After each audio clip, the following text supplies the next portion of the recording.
So, good morning, everyone, and welcome to today's Fireside Chat. I'm Avinash Bansal, co founder of Tomo Club. We focus on developing skills we believe matter in the age of AI, leadership skills, emotional intelligence, innovation among students via engaging game based curriculum. And we have been working with several schools under SCL program, leadership programs, career readiness. And we are thrilled to have you all here today. As we are starting up the new academic year, I want to take a moment to wish all the best to the school leaders and educators who have been working tirelessly to provide for the students with the best education. It has been an incredible journey, and you guys are attending this session is a reflection of your eagerness to keep on learning more. Today at our podcast, we are diving into a topic of that is becoming increasingly vital in today's education, the role of emotional intelligence in school leadership. The important point is that in a time when academic success is often measured by test scores, we sometimes overlook the powerful impact that emotional intelligence can have on both school culture and student outcomes.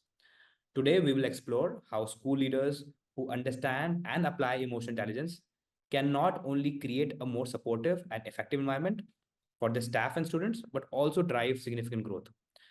We are thrilled to have our special guest, Namratha Niranjan, today. She's an experienced SEL program manager with a strong background in child development and psychology. She holds a master's degree in child studies with a focus on poverty and intervention from Vanderbilt University and a bachelor's degree in psychology and child development from the University of Texas at Dallas. In her current role at United to Learn, Namrata has spent over 3 years working for Dallas ISD elementary schools, where she has been instrumental in implementing SCL initiatives and enhance school climate and culture. She has also supported refugee families, providing mentorship and emotional support, especially during the challenging COVID times. So, Namrata work overall combines academic research and hand on experience, making her a well rounded expert in today's topic. Her insight into this emotional intelligence aspect are shaped by both her educational background and her practical experience. So yes, welcome to the session, Namrata. Hi, thank you for having me. I think expert's probably a little bit too much to share here, but that's very sweet to say. And I am excited to share, I think, my learnings from just, I think, just the research that I've come across, but also just like what I've experienced just working with our educators firsthand in the past few years. So thank you for having me. Perfect. So one of our focus of these podcasts is we want to have some clear straightaway takeaways for the people and not always beat around the bush of the topic. So I'm going to jump in and start with the first question. um, Emotional well-being or emotional intelligence, it's not a school job. Have you heard that before? And can you explain the definition of emotional intelligence, and what's your take on that question when people say that it's not a school job? Yeah, I think definitely you come across, I think, some of the pushback around some of the social and emotional learning work that we do, of course, on our campuses. And so this idea of building emotional competencies and intelligence in your students it's not always met with just like, the full buy-in that you'd like it to have.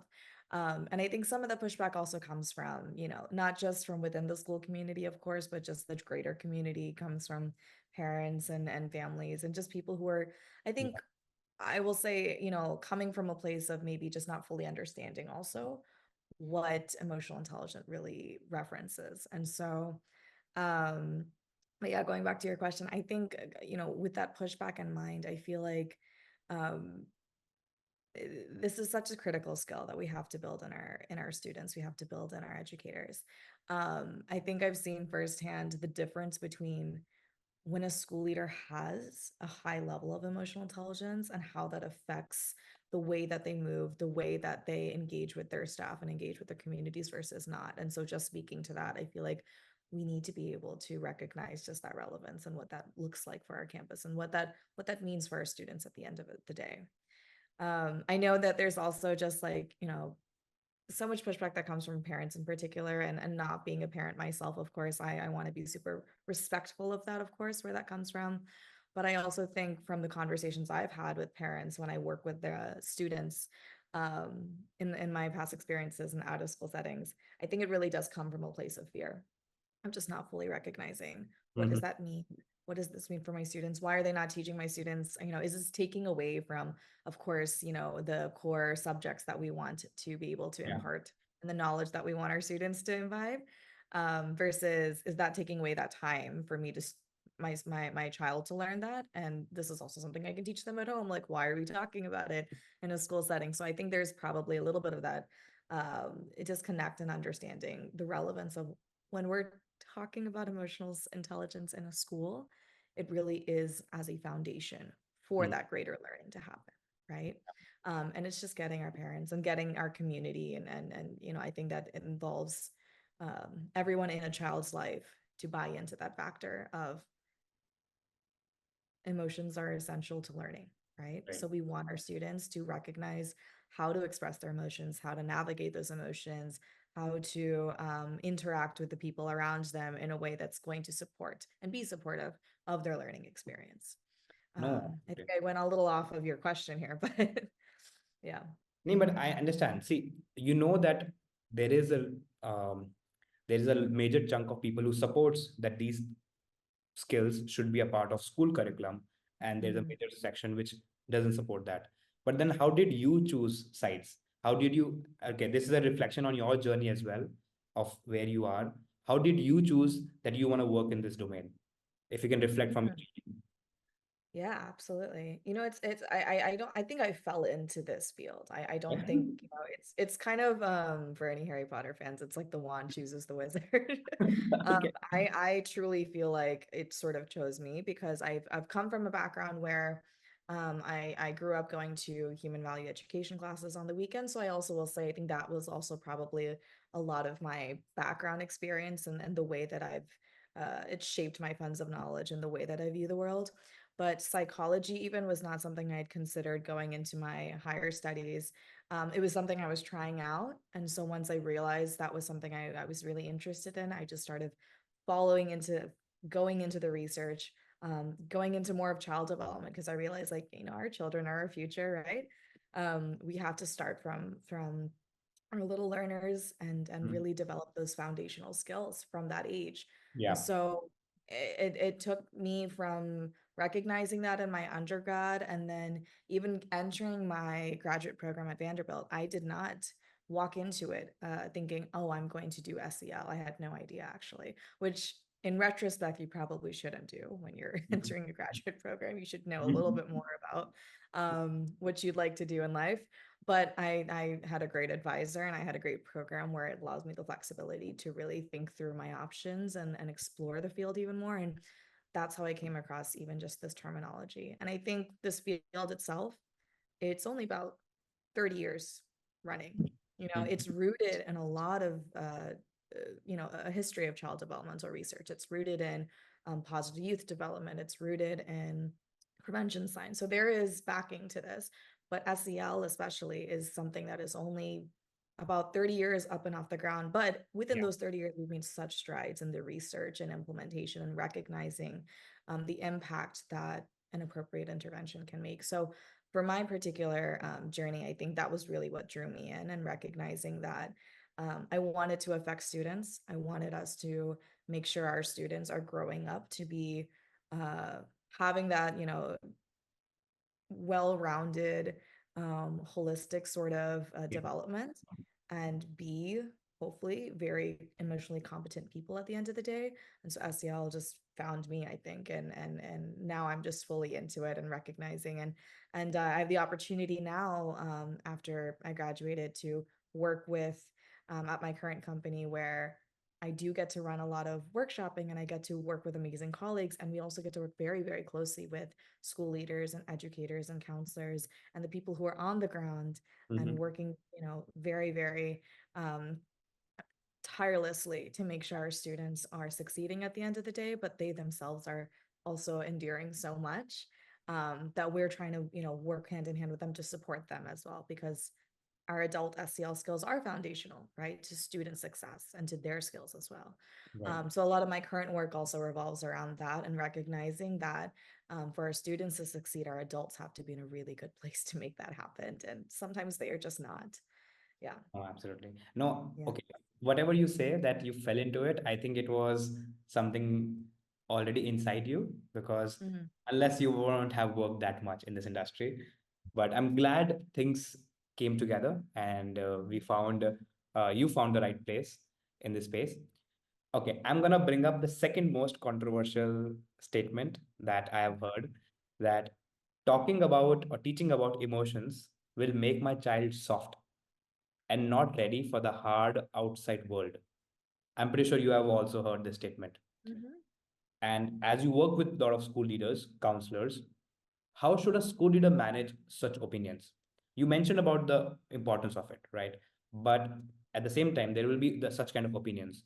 So, what is your understanding? How should a school leader manage such opinions of parents or Mhm. stakeholders?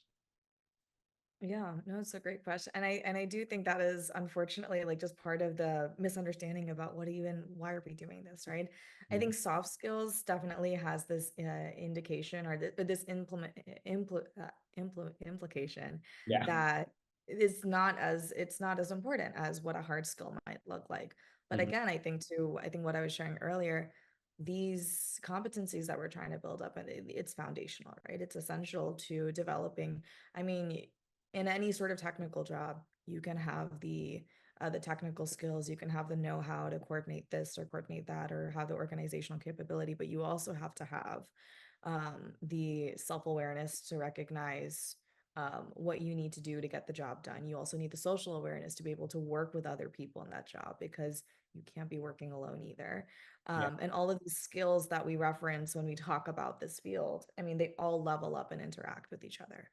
And I do think with that particular sentiment, I mean, I was reading a study that was done a few years ago where a lot of parents were surveyed about this. And what I found so interesting about this was more than a majority of parents did not feel comfortable with the terminology of SEL.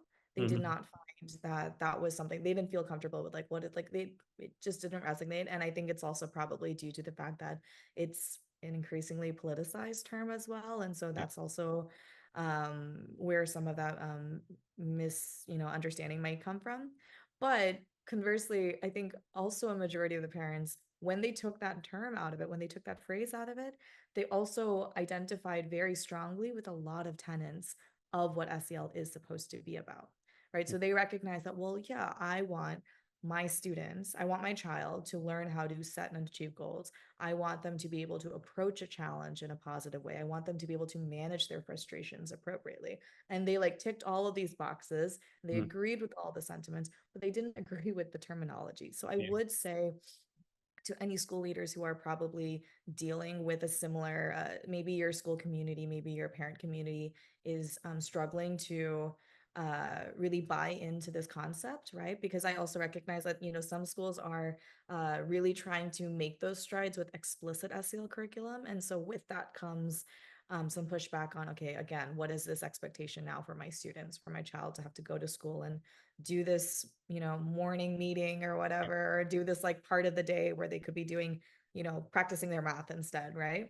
But I would say to that, I would be very mindful of, I think, the way that the word choice that we're using, Okay. because one of the things they pulled from even that study was um, using the word soft skills was not something that parents were, as fond of. But then when they shifted the language to say life skills or core skills, people Mm. were more on board. So I would recommend maybe thinking about your school community and recognizing what is something they will respond to.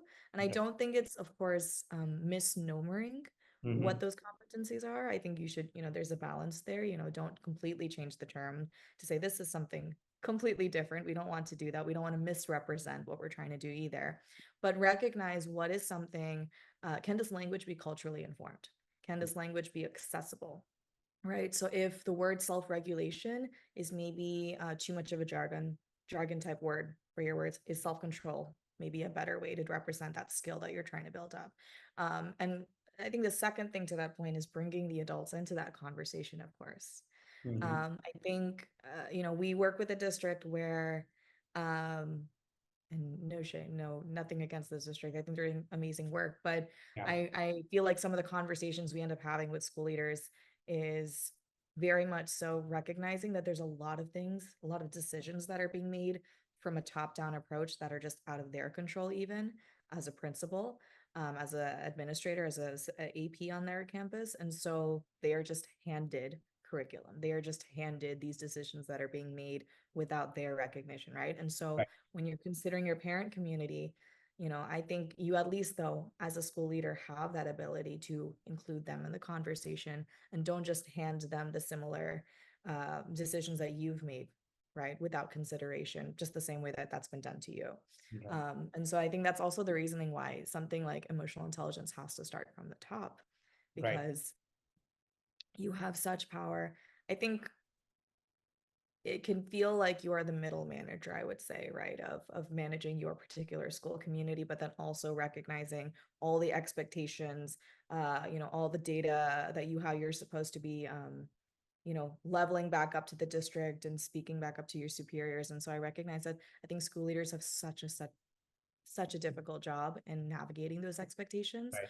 But I think this is one example of making sure that you are addressing those concerns of what your parent community, may need. And then it helps bring that buy-in there. And so I think, being able to make sure that, that language is there for them, but also recognizing um, maybe where some of their frustrations may come from or their concerns may come from. I'm just remembering an example of working with a few um, I've, working with high schoolers for the past 3 years.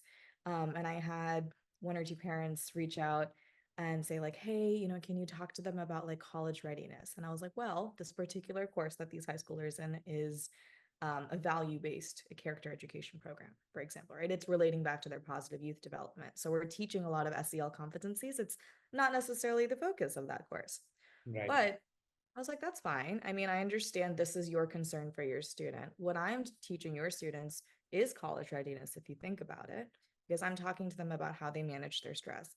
How do they manage their frustrations? How do they work with other people? How do they build up the relevant skills and emotional intelligence to be able to express their emotions appropriately, recognize what those look like, work with other human individuals, Mm-hmm. make responsible decisions at the end of the day. And these are all skills they're going to need for college. So it is college readiness in their own sense, but also speaking back to, of course, all the essay prep that they need to do. And that work, I mean, we had a whole lesson on just like, um, what's recognizing what's in their loci of control, right? And so that is Absolutely. something where as a competency, you build that up to develop perhaps those hard skills then Yeah. that is needed as well. So I hope that makes sense. And No, I'm trying to be very absolutely does. mindful of It the does. fact that I'm not a parent, nor am I sitting in this specific role as a school reader. But I think working with both of those groups, I think this is the understanding that we've come across, and keeping in mind some of the research around this. So of course, I love that answer. Right term Mhm. and awareness is a solution. But I have some interesting survey that we did. So when I was starting to Mm, club, I basically I conducted a survey with almost 25 odd people from different industry. Some of them were mhm, doctors, engineers, they were working in web development, they were basically salespeople, they were teachers, they were in different fields you can imagine. And my only question to all of them was, can you list 5 skills that help you mm, succeed in life or that help you be what you are? And out of those, all the 25 surveys I did, 3 out of 5 skills that they mentioned were related to social emotional skills or were related to people skill. Everybody was mentioning, hey, I got succeeded because I knew how to talk well. I was mm, able to So negotiate. then never mind. Okay, good. Like things I worked do, out. And I I'm felt trying to that. go into the Sorry. So they were all mentioning that how they were able to articulate well or how they were able to emotionally read the room. So literally, my confidence in this industry was stemming from what successful people were attributing their success to. And mhm, hence, I was like, okay, I'm gonna make that video. I'm gonna share that video as well. And once it's out there, and I think that video is such an easy way to convince anybody that how these skills are important and how these skills are relevant for your kids' growth. And I think it's the easiest way to get away and cut down the conversation. Yeah, no, I think that's so great. And I think to that point, right, you're not hearing anything along the lines of, yes, I succeeded because I had X, Y, and Z certification, which I think is, of course, you get the certifications, which is Yeah. great, but you're hearing real feedback of the fact that I'm succeeding because I had this competency, I had this awareness, I had this understanding of a certain skill set that I'm embodying now. And that's contributed to my success. And I think that is also helpful to share with parents or anybody else who is expressing any discomfort around this concept of emotional intelligence and SEL is to explain. I would also honestly go back to that data, right? I think that's great feedback, but also recognizing the long-term impact of that success, right? SEL interventions have been proven to show, I think, up to a 13% change in and positive growth in scores for students who've worked through those interventions and participated in that. And so I think also to that point of just using the data you have in front of you, whether that is existing research like that or the research that you've this feedback as well. This is qualitative feedback, right? This is, Right. I think it's all data at the end of the day. And so using that to your advantage to say like, hey, Mm. I'm hoping for you to recognize the relevance of what we're doing and why this is important. And here's the actual testimonial, and here is the feedback, and here's all the reasoning that people are experiencing in real time as Right. to why this is important, this effort. Okay. Absolutely. So we have established 2 points here. One is emotional intelligence skills are important to be taught to the students.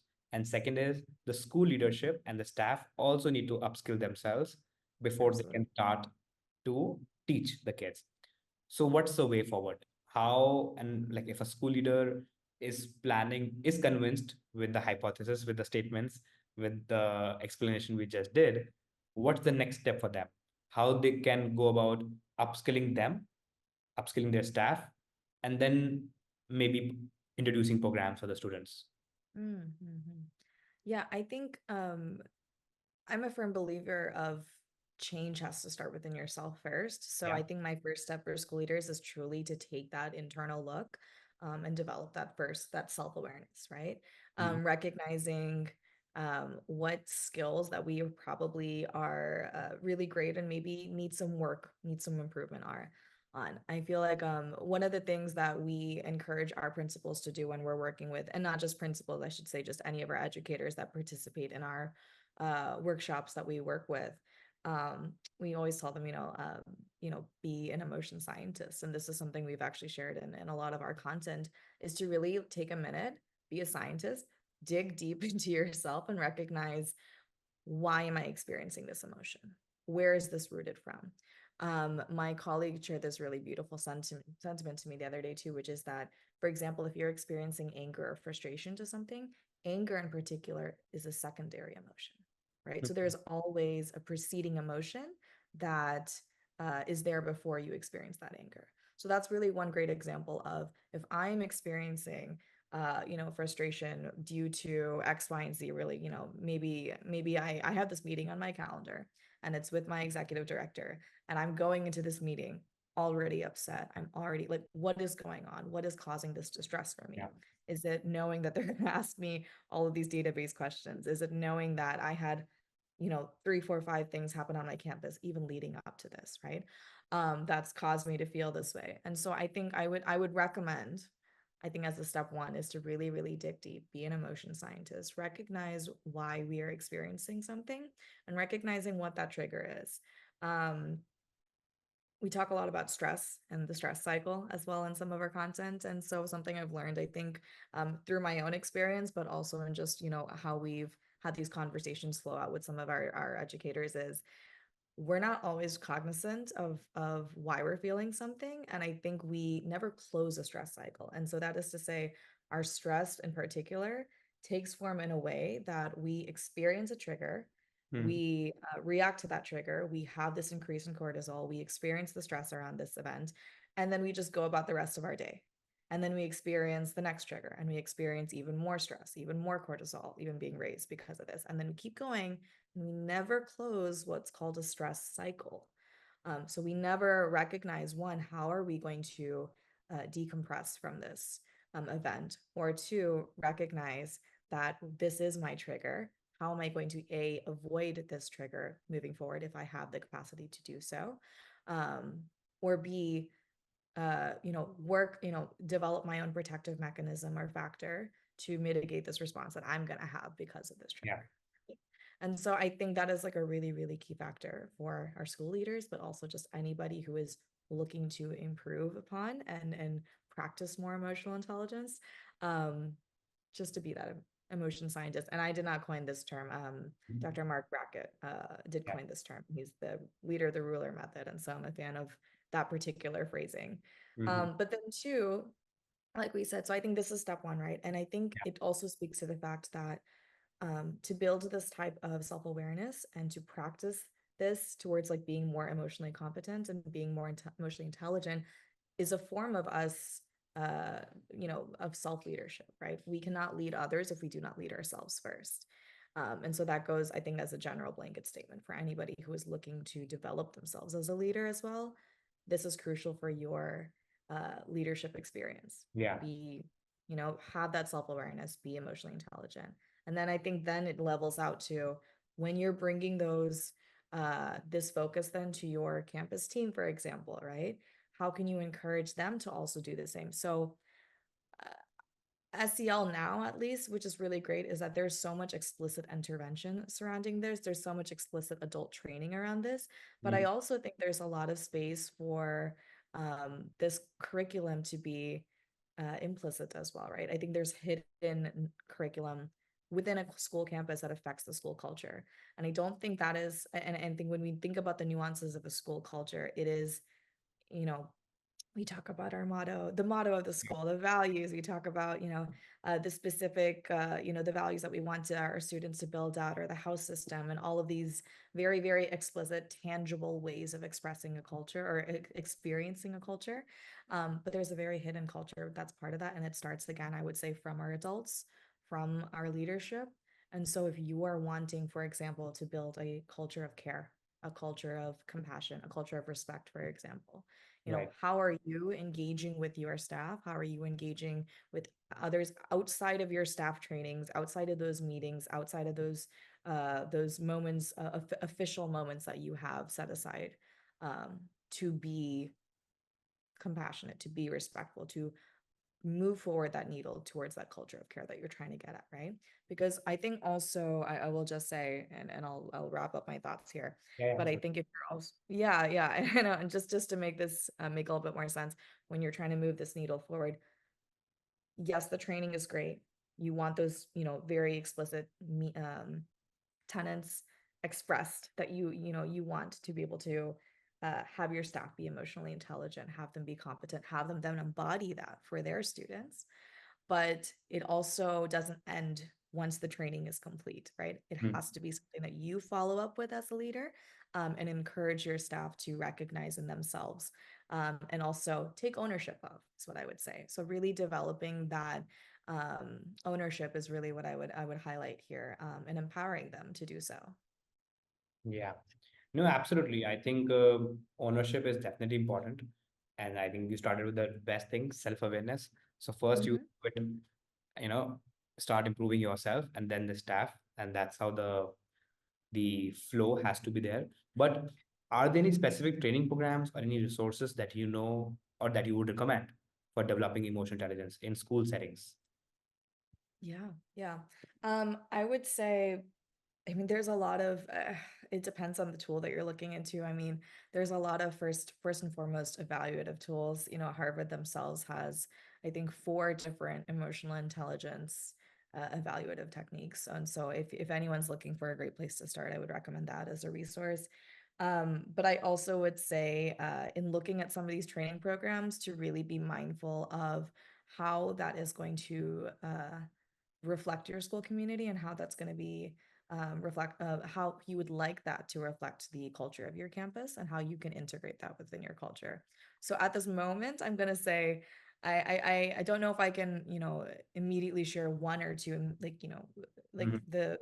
the gold standard, because there are so many wonderful, Yeah. uh, evaluative tools, but also programmings. But I would say to anybody who's looking to, bring that training and bring those programs into their campuses, to recognize that this is the goal of how I want this to shape up in my school. This is how I'm going to follow up on it with my educators. And this is the way that it's going to be encompassed in my culture. Because I think having those programs and having these trainings be culturally responsive and relevant for Mm. teachers is also a big thing. For example, like I mentioned earlier, if you're trying to build up a culture of respect, respect is something that looks different depending on who you're talking to. Yeah. So, for a student, even for a student, if you're, telling them to look at you when you're talking, student A may have been taught from their culture that no, I'm not, that's disrespectful even, right? I'm not supposed to look at an adult when they're talking to me like this or when they're lecturing. And that's going to look different from what student B has been taught. And so I think that also shows when we're talking about these qualities we are trying to build up, to Mhm. have those open conversations, and just recognize uh, what people's understanding of those qualities are. And so I think that's the thing. There's so many great trainings and programs. Yeah. If you're in Dallas, of course, reach out to United to Learn, because we can definitely help with that. No, But yeah, I do think more so than the programs themselves, I would say to make sure you are really integrating that within your club, making sure it's relevant for your team, because interesting. I think it's so easy to check a box and say, hey, we're going to do training X, Y, and Z. We've checked this off. Our district has approved this. So now we can say that we're all emotionally intelligent people. And then if we are not practicing that, if we're not following up on that, if we're not encouraging our educators, encouraging ourselves, and practicing that ourselves in a way that makes sense for the school community that you're in, it may not be as meaningful as you'd like it to be. Yeah, I think I absolutely agree with your answer. There is no like a fixed thumb rule that this is a program that works for you, go by. It's mostly very important that it should be culturally fitting to your setting. Yes. And definitely you have to understand from very specific need that you have. Um, but I'll tell you from my personal experience, while I was in my school, plus as a student, as well as when I've been working on the school leader side, um, I used to get bored in these sessions. I'm Mm-hmm. very frank. Like I get it. I need to be kind. I need to be a good leader. I need to understand from someone else's perspective. I get it. But it used to get like after a while, like you do it like for six, 8 sessions, 10 sessions. It's like, what else you got? Because, and that was my personal um, problem, that most of the lesson plans or curriculums or training modules, they were sometimes not growing as I was growing. Mm. If I had certain level of, if I need certain level of emotional intelligence skills or tools in my elementary, in my middle school has a different set of problems altogether. My high school has a different set of troubles altogether. So how are these programs or how are these techniques are going to be relevant depending on which age bracket I am as a student and as well as a teacher. If it's the first 5 years for a teacher in a school setting versus if a teacher is like been existing for like 10, 15 years, 20 years. Uh, so, and then some teachers are in the administration, some teachers are in direct instruction. So how do you make sure that the program that you're recommending or the program that people seek from you are relevant for the problems that they're facing? What I can share is, at the very least, when we run our own sets of workshopping with our schools, we do Mhm. try to have that conversation to say, how is this going to be relevant for you, and who are the people coming into this session, right? Mhm. Because to your point, you're right. I feel like, based on the roles and responsibilities that, anybody's going to have on their campus, they may be viewing the way they would partake in that session perhaps, or take, have those takeaways affect their role slightly differently. But what I would also say to that is, I don't think, depending on your role, the information is going to be any less important. For example, like if you're a leader, if you're a principal in that role, and you're not directly working with the students the way that a teacher would be in a classroom, I don't think it's any less important, some of the content, for example, in this situation with emotional intelligence as the focus, I don't think that would be any less important for anybody who's working specifically with a student, because the tenets that you are, again, trying to embody should start from the top. It should be something that each person should be embodying within their role, because if you want a culture to be built up within that group of individuals that is partaking one in that session, every single person needs to be on board within whatever their roles and responsibilities are. We recently had a training that we partnered with another organization towards building. It was a building a culture system within their campus. So we had a few campuses show up for that training, and we had, and I should share, this is a recess-based intervention, so it's really interesting. So we had gym coaches be part of the training, but we also Okay. had educators be part of it. We also had, I believe, a counselor also showed up. And I think that was really important. And I don't think, and I'm hoping, as we see going into the rest of the year, that the rollout for an intervention that starts off as a recess-based culture system is going to be, I'm hoping that we get the success that we're looking for, not just because if we had just gym coaches in that room, I think we would have, definitely been able to check a box and say, like, yes, in recess, these are the specific strategies that we're going to implement, the structure, of course, the language that we're using. But if we're trying to build a culture for the school, everybody needs to be on board. So that's why we had teachers in there. I think we had a counselor there. I have to check the list again to see what their title was.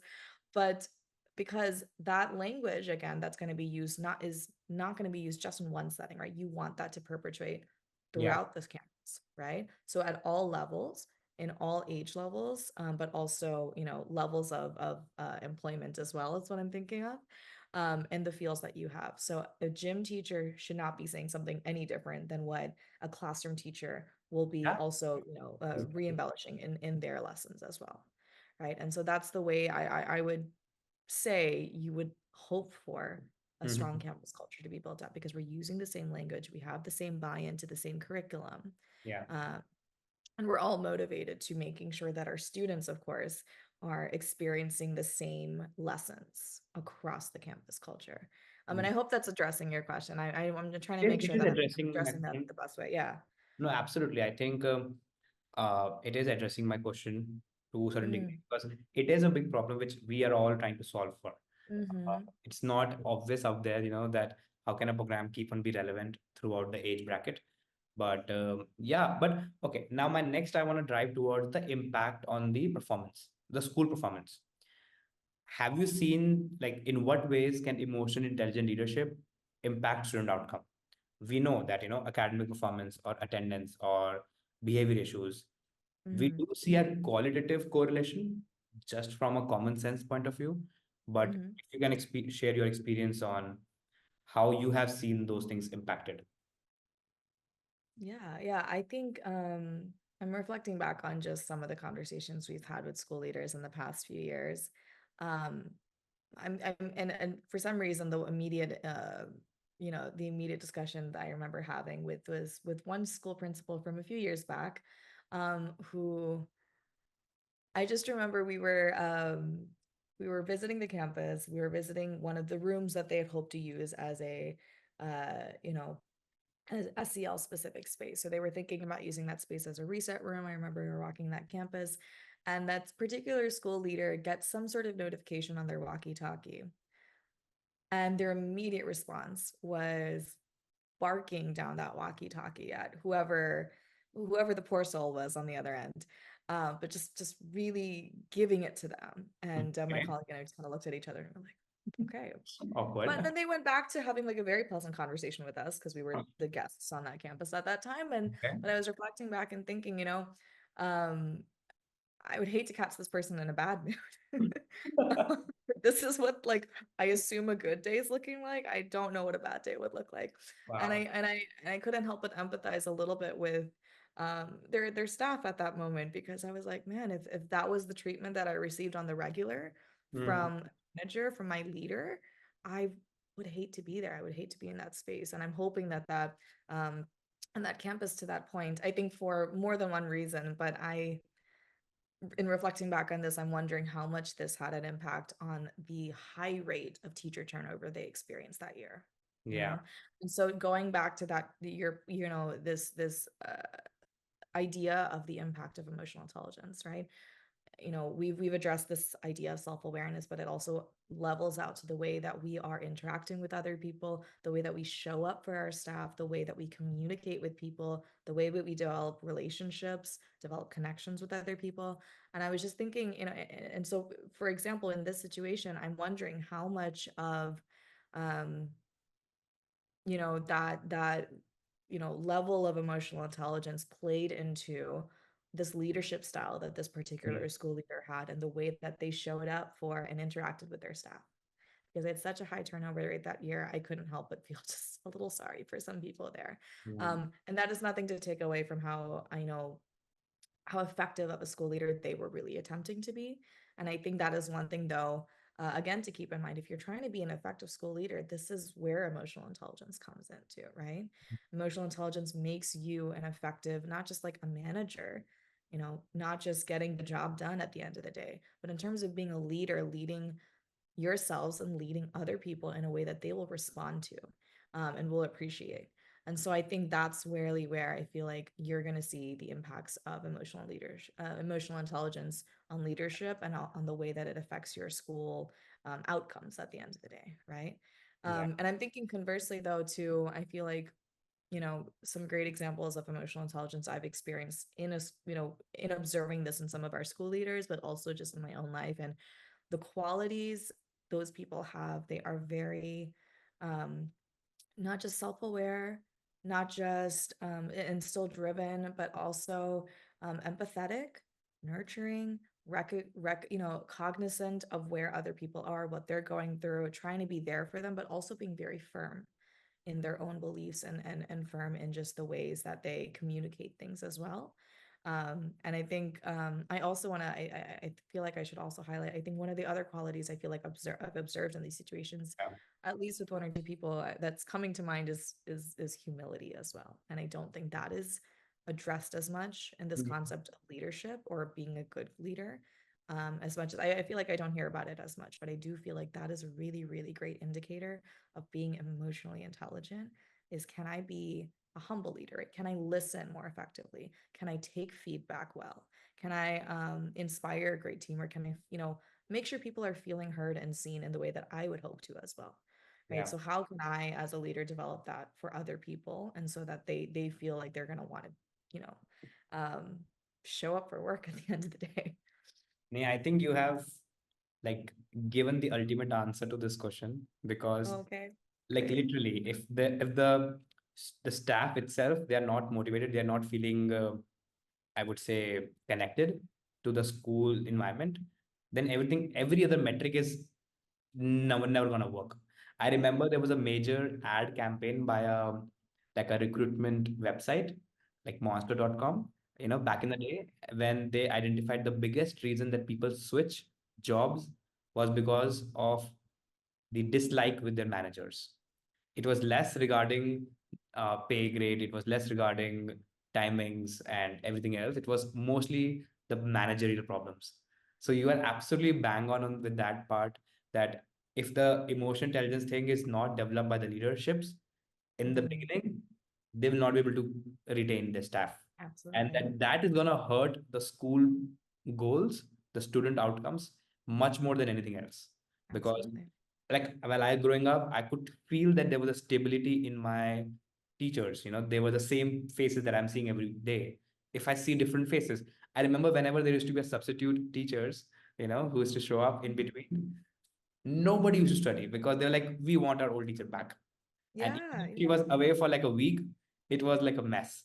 So I think you are absolutely bang on with that particular point, that emotional intelligence will be just obvious for any leadership over there. And absolutely. And if I could just add one more point there, one of the really cool experiences I've had, at least working with our educators in the past few years, has been leading an SEL fellowship program that we run with Okay. some of our schools. And so we talked about this in one of our sessions about what does it mean to be a change leader. And I should highlight that this is not just with school principals. This fellowship was specifically for educator leaders on the campus. So educators and counselors were in that room. And when we had this conversation on change leadership, we talked about this concept of emotional intelligence, but also this concept of humility and the way that it plays into developing yourself as a leader. Because for the teachers and the counselors in those rooms, we were using the word educator leaders very purposefully, because that change does also, yes, we want it to start at the top, but we also want it to carry through the campus. And for that to happen, you need your educators to be on board, right? So that intelligence, it plays through in how you're interacting or inspiring or motivating the other adults in the building. And then we want the other adults in the building to also experience the same and develop the same skill sets, right? And so when we were talking about this with these educators, we brought up this concept, and I'm just remembering, one of the educators emailed me later, and they were saying, no, thank you. I think was really resonating with that. And when we are, and part of the fellowship is conducting a project surrounding a campus and a culture and or an SEL related need on that campus that they're trying to improve upon. So they're developing a project around that, keeping in mind their specific campus culture. And she was saying, she was like, no, I have to remind myself too now when I'm trying to push this out with my team, that this is not just my project, this is our project, right? And so that is something we need to develop for ourselves. Is this, again, the sense of ownership around pushing that lever forward. And so I just wanted to highlight that. I think this idea of being an emotionally intelligent human being starts at the top. It needs to spread then, though, to other people in the building, because they also, everybody's got to just try a little bit to be a little bit self-aware, practice those skill sets, practice the qualities that you need to be there for your students and be better for your students, is what I would say. No, absolutely. I think that is super important. And now we're coming to the end of our discussion, and I want to talk about how do you see, so we have established multiple things. We understand the importance of emotional intelligence, and we have understood the resistance that is there and how to find your way around it for the school leadership. And of course, we also understood the practical application. But how do you perceive the future of emotional intelligence in education? How important or not important, that would be like a biased question, but I would like, how do you see that future of emotional intelligence evolving? I mean, I think my perspective is that I'm glad there is a greater focus in our campuses, and I think there's space for this focus to grow, and be more of a primary focus in our campuses. I think SEL, of course, we've talked about the fact that there is, again, here and there some pushback, some political considerations to take into mind. There's just some misunderstandings around it as a field and as a movement. And so keeping that in mind, I recognize it's not going to be an easy uphill battle, but I do think the relevance of this is so it's so important for us to um, keep at the forefront of when we're talking about developing a child, looking at the whole child and making sure that we are trying to be trauma informed at the end of the day, and culturally sensitive and cognizant, and recognizing that we are never going to fully recognize the all of the experiences that our students go through, all of the experiences that our educators go through, but recognizing that if we are showing up for each other in a way that is more empathetic, Yeah. more willing and accepting of just perspective taking, and accepting of each other, it becomes a better environment for everybody to be in. So that relevance is so much, it's very much so needed. And I think, and I'm hoping for this to be the case where it becomes a greater focus within and at the forefront of our schools, because we can't put educators in a space where, one, they're experiencing, first of all, such high levels of burnout right now, which is not okay.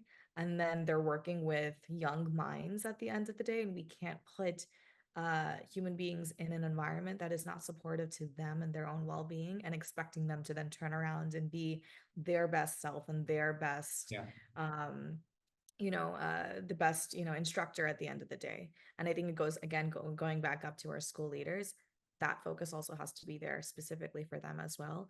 I think I'm just going to wrap up this thought. I feel like just based on what I've, these moments of opportunities I've had to connect with a few school leaders and also just hear from their experiences working in I think such a tough climate right now. I think we're still post-pandemic. We're still trying to make up our test scores, and whatnot. Um, there's so much stress they undergo. And so and that's never going to change at the end of the day, right? This Right.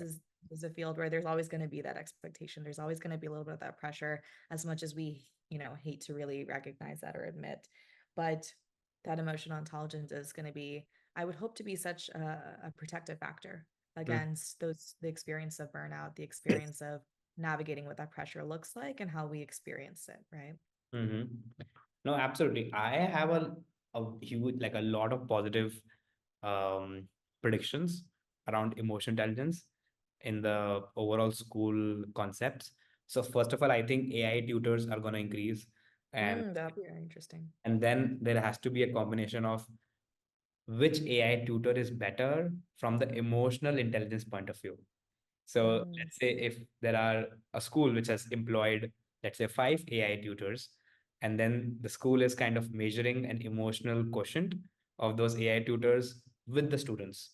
So not every AI tutor is going to perform the same way with every student, because every student comes from a different background. There's geographical angle, there is cultural angle. So I think there will be a lot of investments, I would say, on the emotional analytics side. And there might be an EI certification, literally. I think. Yeah. And I think to that point about AI, I think AI is also something specifically that is meant to be adaptable, right? And learn Right. from our human experience. And so to that point, I am very curious to see how, AI tutor models or any sort of resources that we're getting from that as a concept and as a field are going to be informed by our understanding of what human beings need, Yeah. what emotional support and what their well-being was going to look like, and how we can use something like that, AI to support this. And so that's a Yeah. great point. Yeah. Actually, I'll give you an example.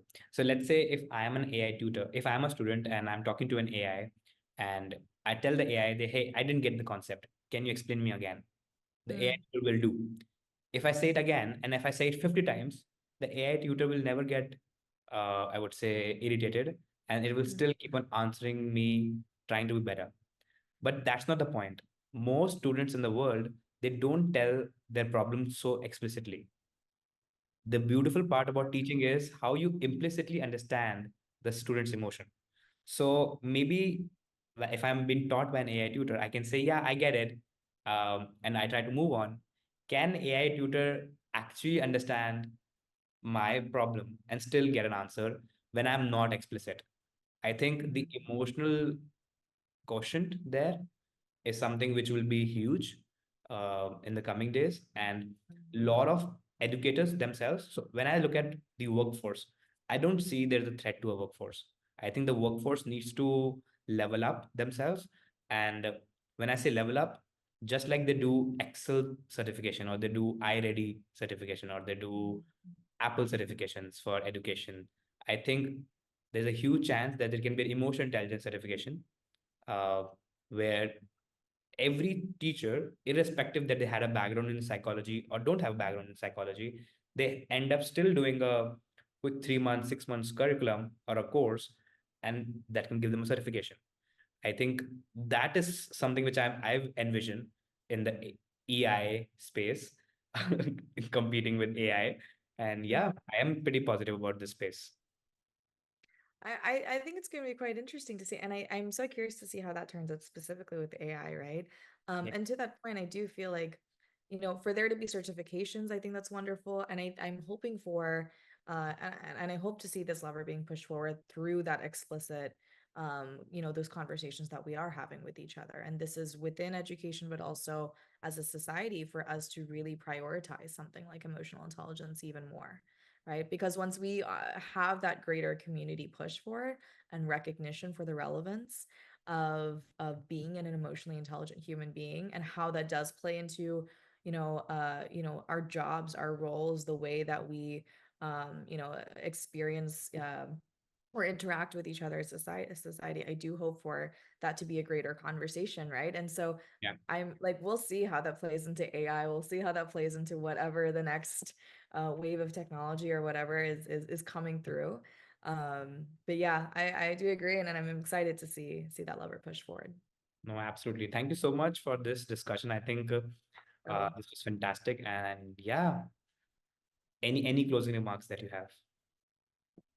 Oh gosh. Well, first, thank you so much for having me. I love this topic. We know this is something that we talk about a lot with our school leaders, and we really try to encourage them, I think, to be there for themselves. Of course, like I said, emotional intelligence is needed for our leaders, our educators, for all of us to lead ourselves first, and then to be better in terms of leading others as well. And so, um, I do feel like this is something that, I'm hopeful for in terms of us being able to really dig deeper within ourselves. And I recognize that this is something that, like you said earlier, it's perceived as, soft skill, or there's always this pushback against people. But I think the best thing about, social emotional learning exactly too also, right? Because this is the process in which we are getting to emotional intelligence, or increasing that quotient for ourselves, is that it's a free process. It is so easy and accessible for us to do because it's something that we can do internally. And so that change has to start for us within. And I'll just end off with one thing. One of my favorite quotes is, "At the end of education is character." And so that always hits home for me, where I recognize that, you know, I consider myself an educator at the end of the day. I consider Yeah. myself, hopefully a change maker in the field of SEL. I consider myself a facilitator. I'm a program manager, but at the end of the day, I am a learner. And so we have to have that growth mindset and always consider ourselves. I try to do this myself, at the very least, of recognizing that we have space to grow, Right. and to recognize that, maybe we don't have all the answers, and I think that's okay. And we have to be cognizant of just our space to learn and grow as human beings, to be better for ourselves, to be better for other people, and to be supportive, right, for our kids, because they're learning from us every day based on the things that we say, the things that we do, but also the things that we are not saying, and maybe still doing. So No, absolutely. And perfect. So let's take a wrap. And thank you so much for giving your knowledge today to us. thank you so much for having me. It was great. It was a great chat. Thank you so much. Perfect. Have a great day, Namrata, and see you soon. Thank you. Take care. Take care. Bye bye. Bye.